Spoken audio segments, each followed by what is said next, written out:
आपने love in the air तो जरूर सुना होगा, लेकिन आज हम आपको फ्रेंडशिप इन द एयर दिखाएंगे।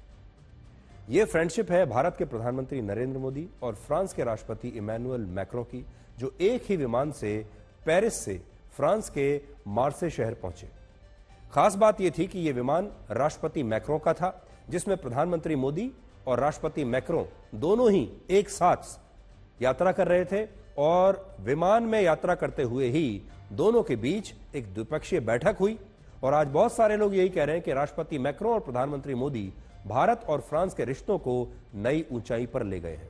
तो कई बार दो नेता एक ही हवाई जहाज में सफर कर रहे हैं और उन्होंने ये सोचा कि इस सफर के दौरान काम भी कर लिया जाए, और इस दौरान दोनों ने एक द्विपक्षीय बैठक की। इस हवाई यात्रा के दौरान प्रधानमंत्री मोदी और राष्ट्रपति मैक्रों के बीच एक कॉरिडोर को लेकर चर्चा हुई, जिसे India middle east Europe economic corridor कहा जाता है। यह कॉरिडोर भारत से यूरोप तक एक प्रस्तावित मार्ग है, जो यूएई, सऊदी अरब, इजराइल और ग्रीस से होकर गुजरेगा। और देखिए, इस कॉरिडोर के बारे में ये दोनों हवाई जहाज में बैठकर बात कर रहे थे।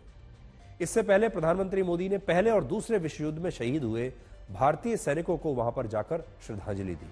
और प्रधानमंत्री मोदी इस शहर में स्वतंत्रता सेनानी वीर सावरकर को भी याद करना भूले नहीं, क्योंकि इस जगह पर 8 जुलाई 1910 को वीर सावरकर ने अंग्रेजों की हिरासत से बचते हुए एक जहाज से समुद्र में छलांग लगा दी थी और वो तैर कर फ्रांस की सीमा में प्रवेश करके पहुंचे थे।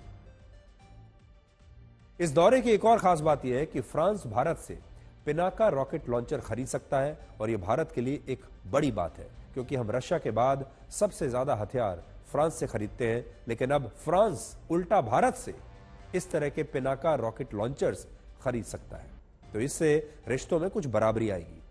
और आज फ्रांस के बाद प्रधानमंत्री मोदी अमेरिका के लिए रवाना हो गए हैं, जहां वो राष्ट्रपति डोनाल्ड ट्रंप से मुलाकात करेंगे और पूरी दुनिया की नजर इस मुलाकात पर होगी।